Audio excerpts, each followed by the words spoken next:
सब पटरानियों पर किशोरी जी ने कृपा की।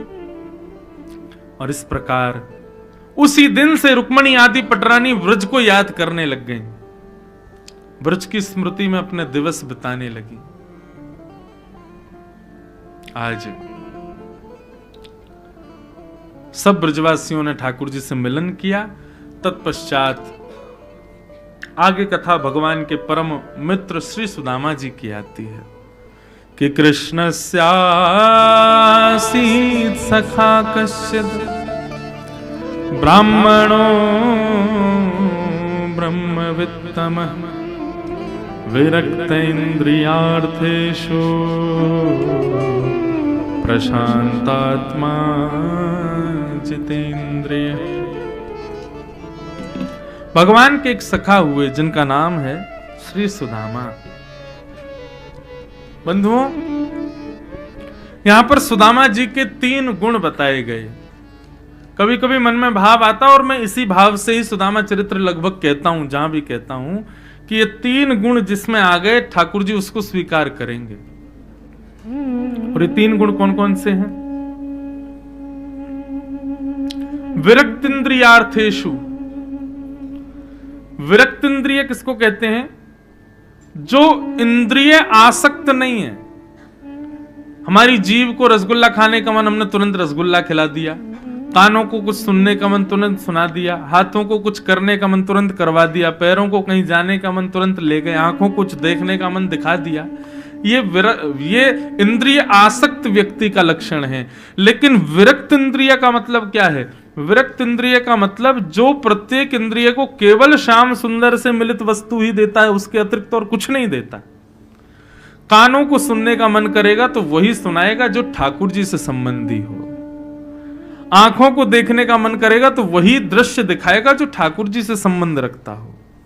नासिका से सूंघने का भाव होगा तो वही सुगंधी देगा जो ठाकुर जी के चरणाश्रित हो। जीव को खिलाने का मन होगा तो वही वस्तु देगा जो ठाकुर जी का भोग लग सके। हाथों से करताल बजानी है तो वहीं बजाएगा जहां ठाकुर जी के संबंध का कोई कीर्तन हो रहा हो। हाथों से सेवा करनी है तो उसी स्थान की करेगा जहां ठाकुर जी से संबंध हो। पैरों से प्रदक्षिणा करनी है तो उसी स्थान की प्रदक्षिणा करेगा जो ठाकुर जी संबंधी हो। अपनी प्रत्येक इंद्रिय को भगवत संबंधी भाव प्रदान करे, उसके अतिरिक्त कुछ और ना देवे। बंधुओं, इससे श्रेष्ठ व्रत दुनिया में कोई नहीं। लोग एकादशी करते हैं और एकादशी पर नियम क्या रखते हैं? अन्न नहीं खाएंगे। पर मेरे मन में भाव आता है कि एकादशी केवल जीव की क्यों कराते हो? बेचारी ने क्या बिगाड़ा? लूली बाई हमारी, इसको हर व्रत इसी के लिए बने है बस। इसको बेचारी को रस से वंचित रखो, इसको भोजन से वंचित रखो। नेत्र भी तो हैं, कान भी तो हैं, नाक भी तो है, हाथ भी तो, पैर भी तो। बंधुओं, मेरे मायने से हर एकादशी पर एक नियम, वैसे तो रोज होना चाहिए। हर एकादशी पर एक एक इंद्रिय को व्रत करवाओ। एक एकादशी पर जीव का व्रत हो गया, उसकी अगली एकादशी पर आंखों को व्रत कराओ। आंखों का व्रत क्या? बोले आज कोई भी फालतू चीज देखनी ही नहीं है, केवल भगवान का दर्शन, वैष्णवों का दर्शन, भगवत तीर्थों का दर्शन, वैष्णव तिलक का दर्शन। केवल 24 घंटे जब तक एकादशी तब तक आंखों से केवल भगवत वैष्णव और भगवान का ही दर्शन। बताओ कितनी अच्छी एकादशी। उसकी अगली एकादशी कानों की एकादशी। काय को? बोले सुबह एकादशी से लेकर के द्वादशी तक केवल और केवल भगवत चर्चा और कीर्तन ही सुनेंगे और कुछ नहीं करेंगे। उसकी अगली एकादशी जिह्वा की एकादशी। कैसी? वाणी की एकादशी, नाम जपेंगे। पूरी एकादशी केवल नाम करेंगे। उसकी अगली एकादशी पैरों की एकादशी। क्या करेंगे? गोवर्धन जाके परिक्रमा लगाएंगे, प्रदक्षिणा करेंगे। एक एकादशी दंडवती एकादशी करो। दंडवती एकादशी मतलब सबको प्रणाम करो, सबको दंडवत करो। अपनी एक एक इंद्रिय के द्वारा एकादशी करो। प्रत्येक इंद्रिय को जो केवल भगवत संबंधी वस्तु देता है, उसके अतिरिक्त कुछ भी नहीं देता है, ऐसा व्यक्ति ही ठाकुर जी का सखा बनने योग्य होता है। तो सुदामा जी का पहला गुण क्या है? वो हर वस्तु ठाकुर जी से सम्मिलित करके ही उसको स्वीकार करते हैं, इसलिए उनका प्रथम गुण विरक्त इंद्रियार्थेषु, संसार में आसक्त नहीं है, भगवत संबंधी आसक्त इंद्रियां हैं श्री सुदामा जी के। तो ठाकुर जी का सखा बनना है तो पहले ये गुण लाओ। दूसरा गुण सुदामा जी के अंदर क्या है? प्रशांत आत्मा, अत्यंत शांत हैं श्री सुदामा जी। बहुजल्पिक लोग, बहुत बोलने वाले लोग ठाकुर जी को प्रिय नहीं है। कम बोले, कम बोलता हो, लेकिन जब बोले तब भगवत संबंधी चर्चा बोले, ऐसा प्रिय है ठाकुर जी को सखा। प्रशांत आत्मा, शांत रहता है। और अंतिम तीसरा लक्षण बताया जितेंद्रिय, जिसने अपनी इंद्रियों को जीता है। 2-2 दिन तक भी यदि भोजन ना मिले तो भी श्री सुदामा जी महाराज सहन करते हैं। जितेंद्रिय का मतलब जो सहता है, स्थिति परिस्थिति कैसी भी हो उसको ठाकुर जी की संबंधी बात मान करके सहता है। एक कथा आती है कि एक कथा चल रही थी, वहां पर एक राजा का मंत्री बैठा था। तो व्यास जी कह रहे थे, भैया जीवन में जो कुछ भी हो उसको भगवत कृपा मान करके स्वीकार करो, चाहे आपके उचित हो अनुचित हो, सबको भगवत संबंधी भाव मान करके स्वीकार करो। मंत्री ने यही गुण बना लिया। अब तो जब भी राजा के पास जाए, अच्छा हो तो भी कहे भगवान की इच्छा, बुरा हो तो भी कहे भगवान की इच्छा।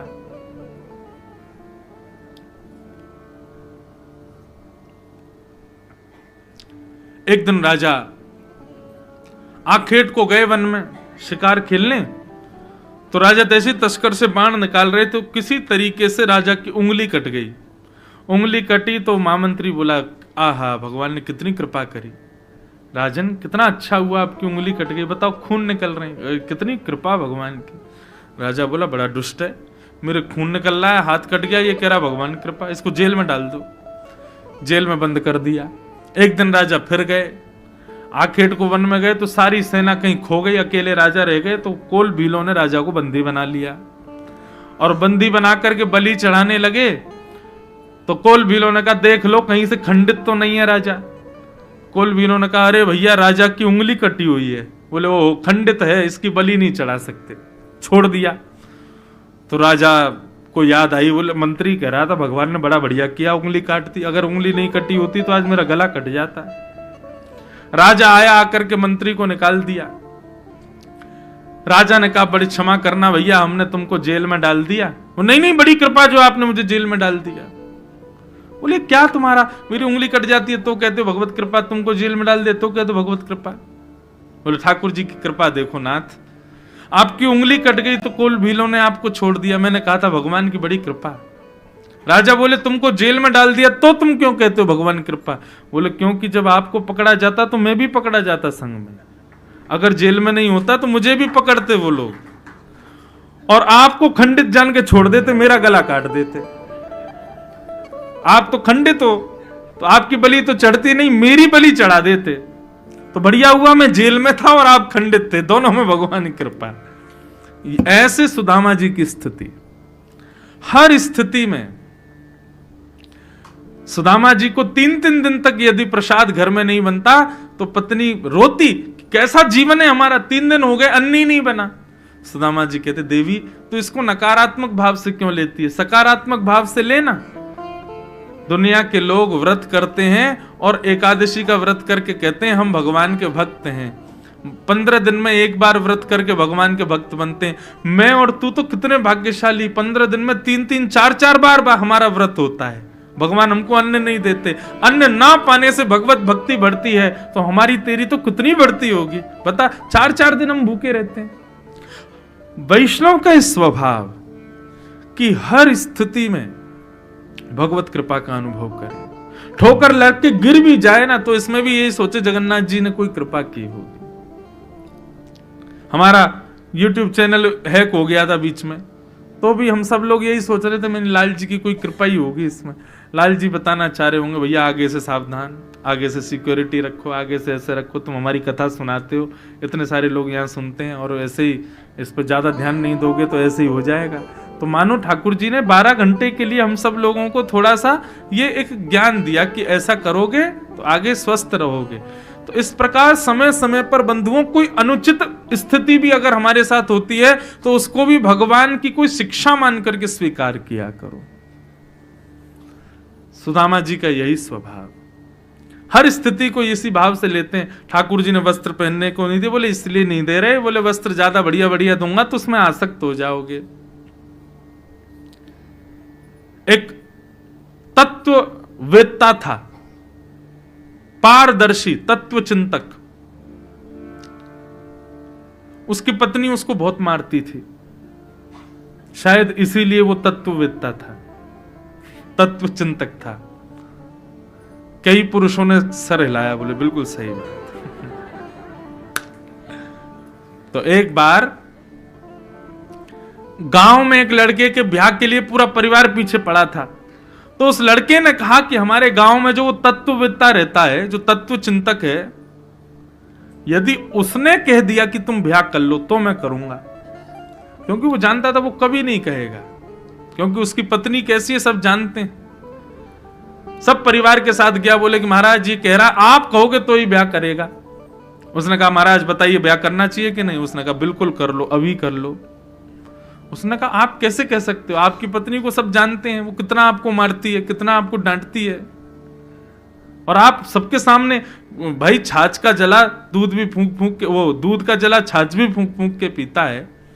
आपको कम से कम परिवार के लोगों को बताना चाहिए ब्याह नहीं करा मैं मेरा, नहीं तो आप जैसी स्थिति हो जाएगी। बोले देखो पत्नी कैसी आएगी तुम तो जानते नहीं, अनुकूल आ गई तो भगवान की कृपा, और प्रतिकूल आ गई तो एक गांव में एक ही तत्ववेत्ता है, दो हो जाएंगे, मैं और तू दोनों हो जाएंगे। हर स्थिति को भगवान की कोई कृपा मान करके स्वीकार करो। यदि रत्नावली नहीं होती तो कभी तुलसीदास का जन्म नहीं होता, तुलसीदास जी कभी मानस की रचना नहीं करते। यदि रत्नावली ने तुलसीदास जी को डांटा नहीं होता, फटकारा नहीं होता, उनके ऊपर थोड़ा आक्रोश नहीं किया होता, तो शायद कभी रामचरितमानस प्राप्त नहीं होती। हर स्थिति में पति अनुकूल मिले, पत्नी अनुकूल मिले, बच्चे अनुकूल मिले, भगवान कृपा। लेकिन एक बात मान लीजिए, यदि प्रतिकूल पत्नी, प्रतिकूल पति, प्रतिकूल बच्चे मिले तो भगवान की डबल कृपा। क्यों? ठाकुर जी से आप जगन्नाथ जी से कहो ऐसा बेटा क्यों दे दिया, तो जगन्नाथ जी कहेंगे अच्छा देता तो उसी में मन लगा रहता, अच्छा नहीं है इसलिए बार बार मेरी याद आती है। पति अच्छा मिलता तो बार बार उसी में चिंतन लगा रहता, अच्छा नहीं है इसलिए बार बार मेरे से प्रार्थना हो रही है। अच्छी पत्नी मिलती तो उसी में आसक्त रहते, नहीं मिली इसीलिए तो मेरा चिंतन कर रहे हो। अच्छी मिल जाए तो दोनों संग मिलके भजन करो, और अच्छे ना मिले तो भगवान की एकांतिक भक्ति में खूब आनंद करो। लेकिन कभी भी नकारात्मक सोच अपने हृदय में मत आने दो। अब हमने 7 दिन में ऐसा कर दिया, जब लाइट जाती है तब सब खुश होते हैं, आ गया कालिया। लाइट जाना कोई अच्छी बात तो नहीं मानी जाती। बोले बताओ सरकार कितनी खराब लाइट जाती है यहाँ की, लेकिन हम लोगों ने उसको सकारात्मक भाव से ले लिया। हाँ, तो अच्छा लगता है। ऐसी बंधु हर स्थिति को सकारात्मक रूप से स्वीकार करो, और आप करेंगे तो होगी। कोई प्रिय छोड़ दे तो समझना ठाकुर जी की इच्छा, कोई प्रिय मिल जाए तो ठाकुर जी, हर स्थिति में ठाकुर जी की इच्छा मान के रहो। ऐसे सुदामा जी जीते थे। कहीं मांगने के लिए नहीं गए, लेकिन आज पत्नी ने सौगंध दे दी, जाओ और जाकर के द्वारिकाधीश का दर्शन करके आओ, ताकि आपकी दीनहीन अवस्था को देखेंगे तो द्वारिकाधीश कुछ कृपा करेंगे। सुदामा जी इसीलिए तो जाते नहीं थे कि कहीं द्वारिकाधीश को यह ना लगे दीनहीन है, कुछ मांगने आया है। लेकिन आज निकल पड़े श्री सुदामा जी, पोटली लिए हाथ में, और जा रहे हैं। घनश्याम तुम्हें ढूंढने जाए कहाँ कहाँ, घनश्याम तुम्हें ढूंढने जाए कहाँ कहाँ, घनश्याम तुम्हें ढूंढने जाए कहाँ घनश्याम तुम्हें ढूंढने जाए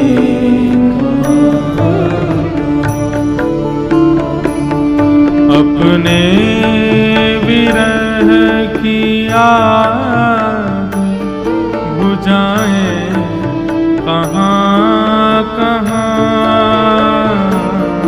अपने विरह की आग बुझाए कहाँ कहाँ।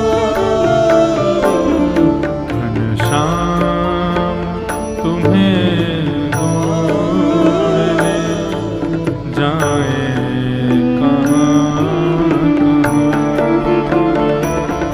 घनश्याम तुम्हें ढूंढने जाए कहाँ। बिंदु जी महाराज का पद है, हमारे पूज्य पिताजी महाराज को बड़ा प्रिय है ये पद, और बिंदु जी के जो भी पद वो गाते हैं उनको सब प्रिय हैं। पूरा तो बहुत बड़ा है, लेकिन अंतिम पंक्ति में श्री बिंदु जी क्या कहते हैं? दिन रात अश्रु बिंदु बरसते तो हैं मगर, दिन रात बरसते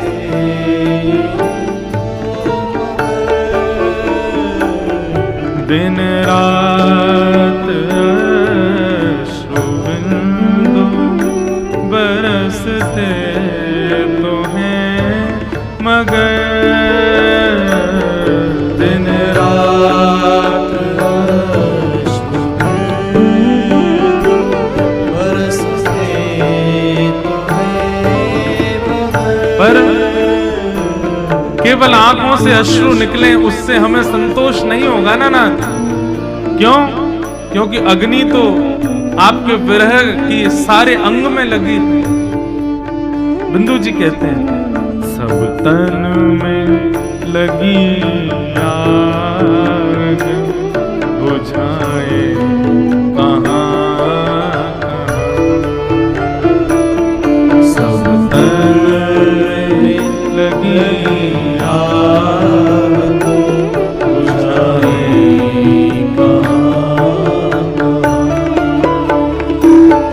जगन्नाथ तुम्हें ढूंढने जाए कहाँ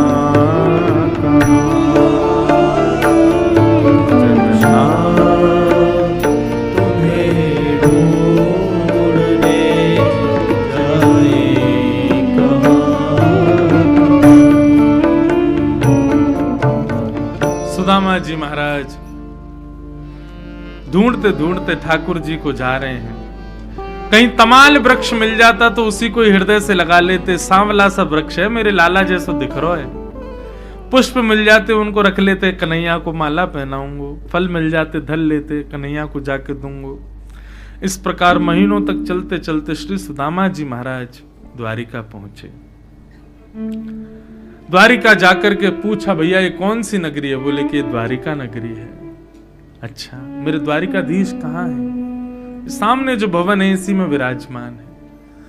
द्वारपालों से जाकर के प्रार्थना किए, द्वारिकाधीश मेरे सखा हैं, आप मेरे तन के वस्त्र, मेरे तन की स्थिति देख करके ये मत सोचना कोई गरीब हूं, कुछ मांगने आया हूं। मुझे कुछ नहीं चाहिए, मैं बस अपने सखा से मिलने के लिए आया हूं। जब आप अनुमति दें तब सखा को दर्शन करा दीजिए, बस किसी खिड़की से मुझे दिखा दीजिए, मैं उनको देखने आया हूं बस।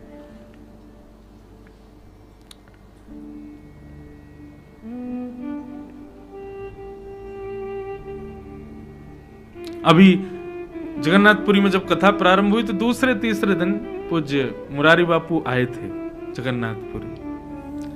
मुझे व्यास मंच पर पता चला कि वो आए, तो मैंने फोन करवाया कि मैं आ रहा हूं, और मैं तुरंत व्यासपीठ से बाइक पे ही बैठा, सीधा भागा रेलवे स्टेशन।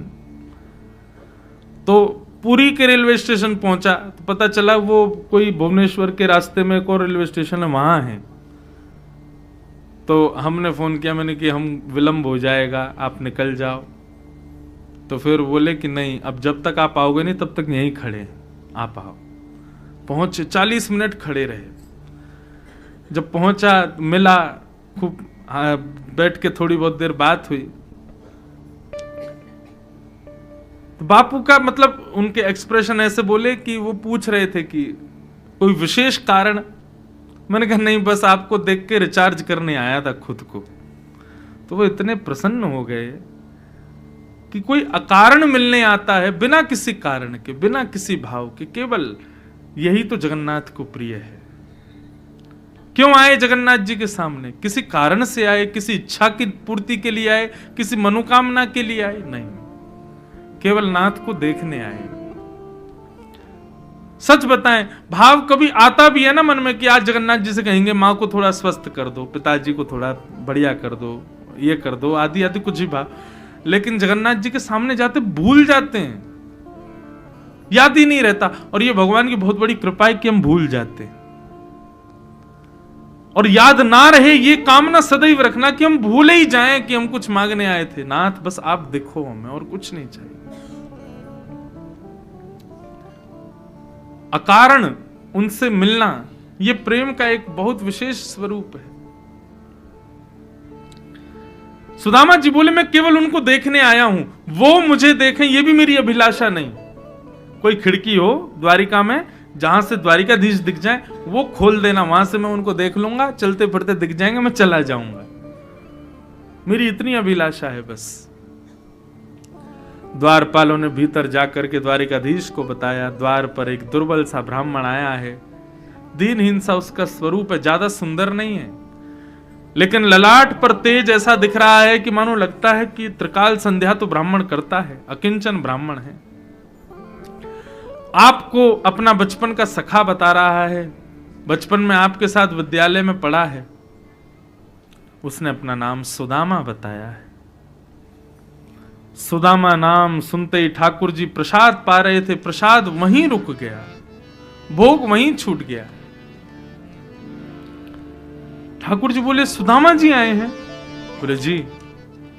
और तुम उनको बाहर ही छोड़ के आए, भीतर नहीं लाए? बोले नाथ आप प्रसाद पा रहे थे, इसलिए हमने सोचा क्यों श्रमित कराएं।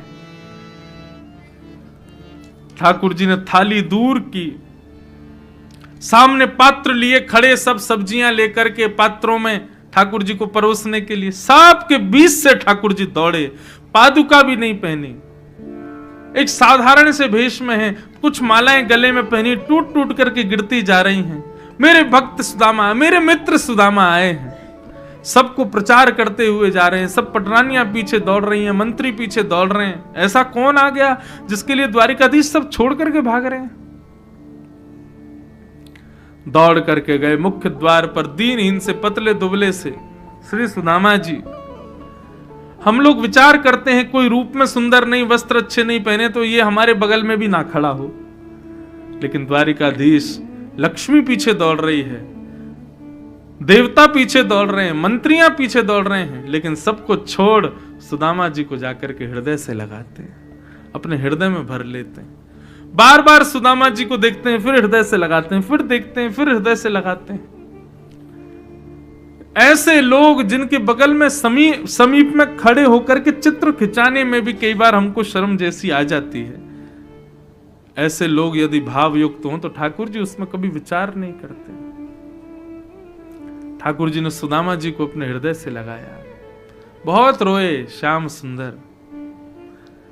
मैंने जगन्नाथ जी के कई चरित्र पढ़े और हर चरित्र में मैंने एक चीज अनुभव की, जब भी कोई वृंदावन से वैष्णव आया, जब भी कोई भक्त आया, तो श्री जगन्नाथ जी अपने पुजारी और राजाओं को संकेत करते थे कि मेरा एक वैष्णव आया है, मेरा एक भक्त आया, पहले उसको प्रसाद पवाना, जरूर पवा देना। जगन्नाथ जी ने नित्य ये किया है।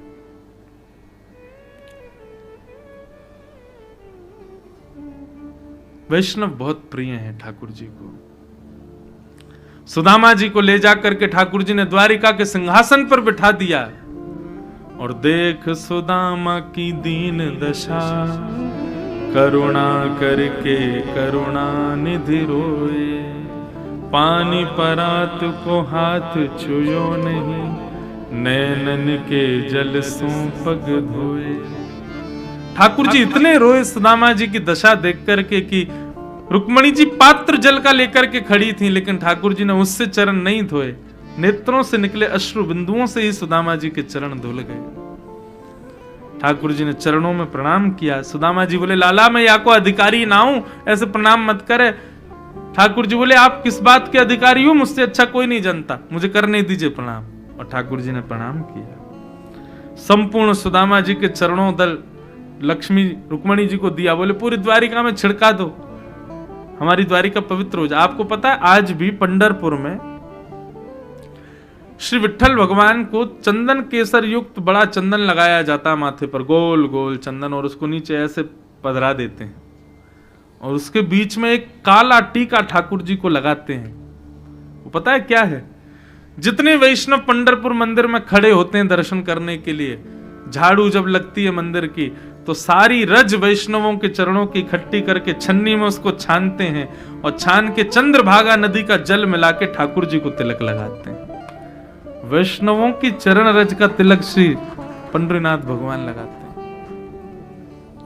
विठ्ठल भगवान लगाते हैं। कल जगन्नाथ मंदिर में बहुत बारिश हो रही थी, हम लोग ध्वजा जी का दर्शन करने गए। कल भीगते, कल जैसी स्मृति शायद सदा रहेगी, ऐसे दर्शन हुए जगन्नाथ जी के, बहुत आनंद आया। ऊपर से भीग रहे थे। उस समय जब मंदिर से बाहर निकले ना, तो मंदिर से पीछे के द्वार से हम उतर रहे थे नीचे, सब सीढ़ियों से जल बहता हुआ मंदिर का आ रहा था नीचे। उस समय मन में भाव आ रहा था, कोई डिब्बी हो तो ये जल भर के ले चलो। क्यों? असंख्य वैष्णव जगन्नाथ मंदिर में घूम रहे हैं, पूरे वैष्णवों के चरण रज बहकर के ऊपर से आ रही है। सब वैष्णव जन यहां आकर के आनंदित हो रहे हैं और उनके चरण रज को कोई ले जाए और नित्य उसका एक बूंद भी यदि पान करे तो कितना आनंद हो जाए। कई वैष्णवों को मैंने देखा, वो लेट लेट करके उस जल में ही स्नान कर रहे थे। क्यों? वैष्णव और श्री जगन्नाथ जी और पूरे मंदिर का अभिषिक्त जल था, वो साधारण जल नहीं था। उसको कोई पान कर लेता, उसके समस्त पाप जन्मों के सब दूर हो जाते। जाते जाते आज अगर बारिश हो जाए तो भले जाना, इतने वैष्णवों का चरण दल मिल जाएगा। ठाकुर जी ने पूरी द्वारिका में छिड़काव करवाया। सुदामा जी के साथ में एक प्रिय मिलन हुआ। सुदामा चरित्र लगभग सबने सुना ही है। सुदामा जी से फिर ठाकुर जी की प्रेम वार्ता हुई। सब पटरानियों ने आकर के ठाकुर सुदामा जी को प्रणाम किया। सुदामा जी थक गए, इतनी पटरानियां भगवान की। भगवान से सुदामा जी बोले, लाला एक काम कर, कितनी पत्नी और बच्ची तेरी? बोले 16,108। कितनी प्रणाम कर गई? बोले अभी तो 200 ही करके गई हैं। लाला मैं तो थक जाऊंगा, मुंह में इतनी सामर्थ्य ना। एक काम कर, पत्नी 16,108 है, पति तो एक तू ही है। बोले हम बे, मैं ही हूं। बोले तो एक काम कर, तू ही प्रणाम कर ले मुंह को, मैं तो कोई आशीर्वाद दे दूंगा। और श्री सुदामा जी के चरणों में दंडवत प्रणाम द्वारिकाधीश कर रहे हैं और सुदामा जी आशीर्वाद दे रहे हैं। ये दृश्य देख करके सबके नेत्र सजल हो गए। ठाकुर जी ब्राह्मणों को प्रणाम करते हैं, वैष्णवों को वंदन करते हैं। सुदामा जी वहां से अवकाश लेकर के गए। एक पोटली सुदामा जी ने छुपा रखी थी, ठाकुर जी ने खींच ली। 3 मुट्ठी चावल ठाकुर जी पा गए। सारा ऐश्वर्य देता हूं आदि आदि सब सुदामा जी के ऊपर कृपा कर दी। लक्ष्मी को दासी बनाने वाले थे सुदामा जी की, परंतु रुक्मणी जी ने हाथ पकड़ लिया। बोले मैं आपको छोड़ के कहीं नहीं जाऊंगी, लक्ष्मी दासी मत बनाओ सुदामा जी की। परंतु बंधुओं एक बात बताएं, वैष्णवों की दासी लक्ष्मी बन ही जाती है। क्यों? भगवान कहते हैं मैं सदैव अपने वैष्णवों के पीछे चलता हूं और लक्ष्मी सदा मेरे पीछे चलती है। तो जब ठाकुर जी वैष्णव अनुगामी होते हैं तो लक्ष्मी अपने आप वैष्णवों के पास आ जाती है। तो इसलिए लक्ष्मी तो दासी बनी जाती है वैष्णवों की। रुक्मणी जी ने ठाकुर जी का हाथ रोका, भगवान ने नहीं पाया, लेकिन सुदामा जी को स्वर्ग की भी संपदा भगवान ने अर्पित कर दी। सुदामा जी लौट करके आए, मंदिर देख करके डर गए। अपनी पत्नी से कहा कि बढ़िया प्रेम से रहो, दाल रोटी खाओ, आनंद करो, हम तो वन में जाके भजन करेंगे, ज्यादा व्यवस्था में भजन नहीं होता। तभी ठाकुर जी प्रकट हो गए, प्रकट होकर के बोले सुदामा जी यदि व्यवस्थाओं में मैं रह रहा हूं तो भजन बन जाएगा, मैं वचन देता हूं मैं सदा आपके साथ विराजूंगा, तो इसको स्वीकार करो। भगवत प्रसाद मान करके श्री सुदामा जी ने उस भवन को स्वीकार किया। बोलो भक्त वत्सल भगवान की। सुदामा जी पर अनुग्रह करते हुए भगवान अपने बालकों को समझाते हैं। अब हम कथा का विश्राम करें। भगवान अपने बालकों को समझाते हैं संतों का अपमान कभी मत करना, मैं भगवान होके भी तुमको नहीं बचा पाऊंगा। लेकिन बालकों ने भगवान की बात को स्वीकार नहीं किया और शांब के पेट पर पोटला बांध करके संतों का अपमान करते हुए एक गर्भवती महिला का रूप धारण करवा के शांब को ले गए और कहे महाराज बताओ इसके गर्भ से बेटा होगा कि बेटी। संतों ने नेत्र बंद करके देखा तो पुत्र था भगवान का और उसको साड़ी वाड़ी पहना के लाए थे। श्राप दे दिया, बोले हमारी परीक्षा लेते हो, हम श्राप देते हैं तुम्हारा पूरा यदुवंश इसके गर्भ से होने वाले लोहपिंड से नष्ट हो जाएगा। घिस करके समुद्र में फेंक दिया, एर का नाम की घास बन गया। यदुवंश किसी बात पर युद्ध करते करते समुद्र के तट पर पहुंचे और आपस में लड़ते झगड़ते हुए सब नष्ट हो गए। श्री बलराम जी ने ठाकुर जी को प्रणाम किया, बोले लीला पूर्णता का समय आया है कृष्ण, मैं क्षीर सागर में प्रस्थान करता हूं। और श्री बलभद्र जी महाराज ठाकुर जी को प्रणाम करके क्षीर सागर में प्रवेश कर गए। बोलो शेषनाग भगवान की जय, श्री बलराम जी महाराज की जय। बलभद्र प्रवेश कर गए। तत्पश्चात भगवान अंतिम ज्ञान उपदेश उद्धव को करते हैं। तभी एक भेलिया भगवान के श्री चरणों में बाण मार देता है। ठाकुर जी कहते हैं सब मेरी इच्छा से हो रहा है, किसी और की इच्छा नहीं है, इसलिए बिल्कुल कोई चिंतन प्रयास मत करो। ठाकुर जी ने उद्धव जी को ज्ञान उपदेश किया। अर्जुन को कहा कि तुम मेरी समस्त अष्ट पत्नियों को लेकर के वृंदावन चले जाओ। अर्जुन को अपने गांडीव धनुष का बड़ा अहंकार था कि इसके बल पर मुझे कोई परास्त नहीं कर सकता। लेकिन भगवान की अष्टपटरानियों को वृंदावन लेकर के जा रहे अर्जुन को भगवान ने ही रूप बदल करके बीच में पकड़ लिया और 8 पत्नियों का हरण कर लिया। मानो अर्जुन को भी बता दिया मेरे बगैर गांडीव धनुष भी किसी काम का नहीं है, अभिमान मत कर अर्जुन।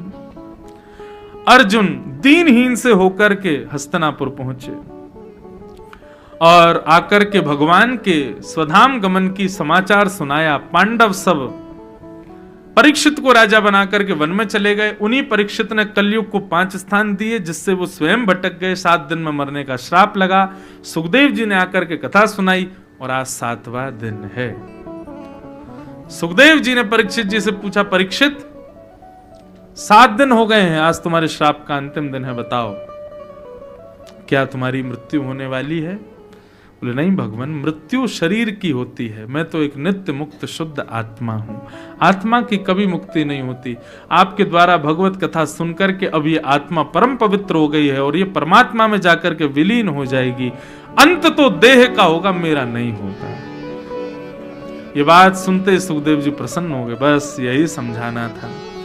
और ऐसा कहकर के श्री सुखदेव जी महाराज वहां से प्रस्थान कर गए। बोलो सुखदेव जी महाराज की जय। मार्कंडे जी को भगवान ने प्रलय का दर्शन आदि कराया। तक्षक सर्प ने आकर के सुखदेव परीक्षित को डस दिया। पांच भौतिक शरीर नष्ट हो गया। दिव्य देह प्राप्त करके विमान में बैठ करके प्रस्थान कर गए। इस प्रकार से कथा का यहाँ विसर्जन हुआ। भागवत जी का विश्राम श्लोक सब लोग मेरे साथ में गाओ। नाम संकीर्तनम यस्य, नाम संकीर्तनम यस्य, नाम संकीर्तनम यस्य, नाम संकीर्तनम यस्य, सर्व पाप प्रणाशनो, सर्व पाप प्रणाशनो, प्रणामो दुख समनः, प्रणामो दुख समनः, तम नमामि हरिं परम, तं नमामि हरिं परम।